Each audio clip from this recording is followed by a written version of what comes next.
दोस्तों, आज का वीडियो भारत की महान आत्मा महात्मा ज्योतिबा बाई फुले के बारे में।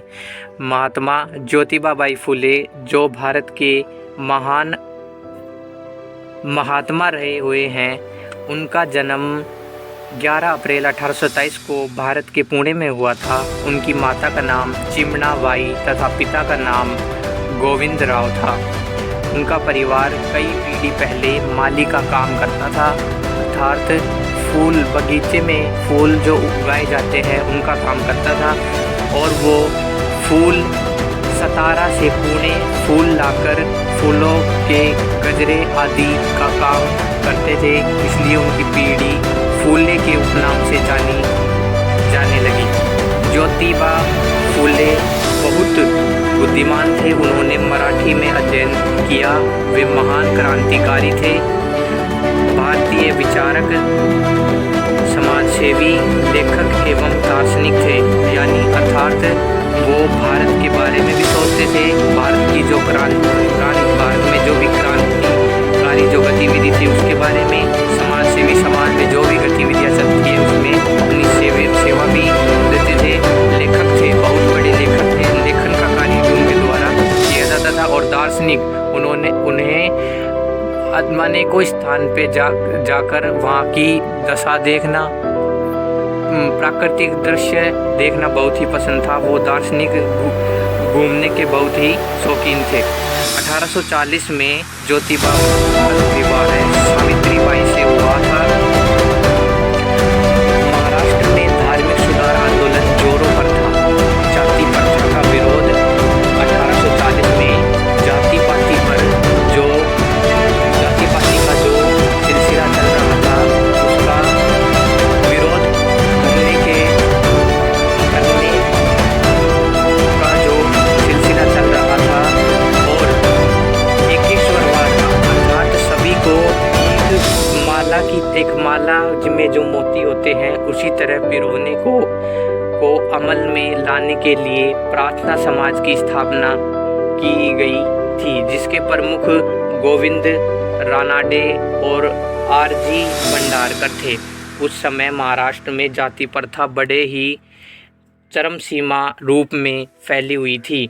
स्त्रियों की शिक्षा को लेकर लोग उदासीन थे, अर्थात उस समय 1840 में स्त्रियों की शिक्षा का कोई प्रबंध नहीं था।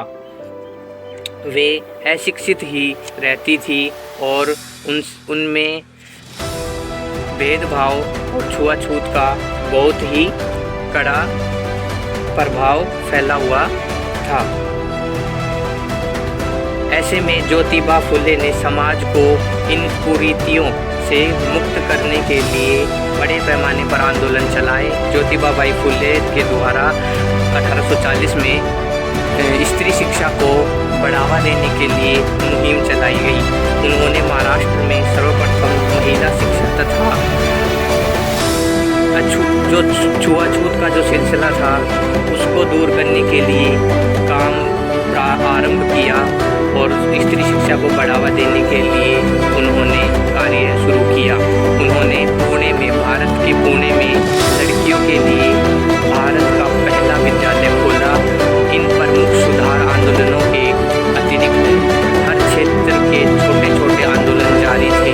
हर क्षेत्र में जो भी छोटे बड़े आंदोलन, बाल विवाह है, कुप्रथा है, जाति प्रथा है और ऊंच नीच की है, जाति प्रथा है, जात पात में जो प्रथा थी उनका भी विरोध, छोटे मोटे जो आंदोलन चल रहे थे उनमें भी उनका सहयोग है, जिसने सामाजिक और बौद्धिक स्तर पर लोगों को स्वतंत्रता से मुक्त किया।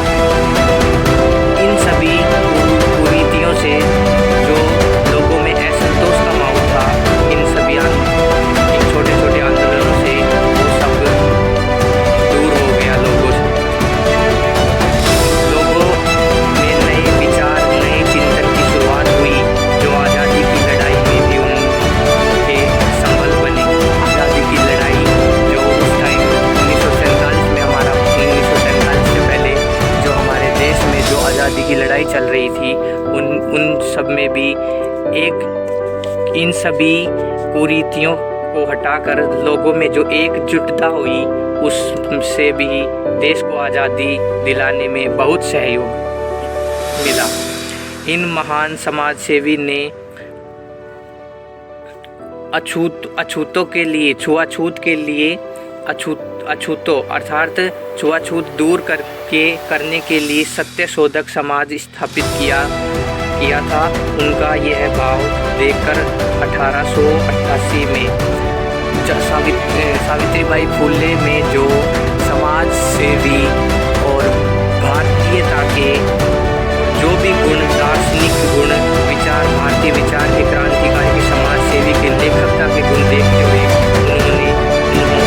उन्हें महात्मा की उपाधि से नवाजा गया था 1888 में। ज्योतिराव गोविंदराव, उनका पूरा नाम ज्योतिराव गोविंदराव फुले था और इनकी मृत्यु 28 नवंबर, आज ही के दिन 28 नवंबर 1890 के दशक होने में ही हुई थी।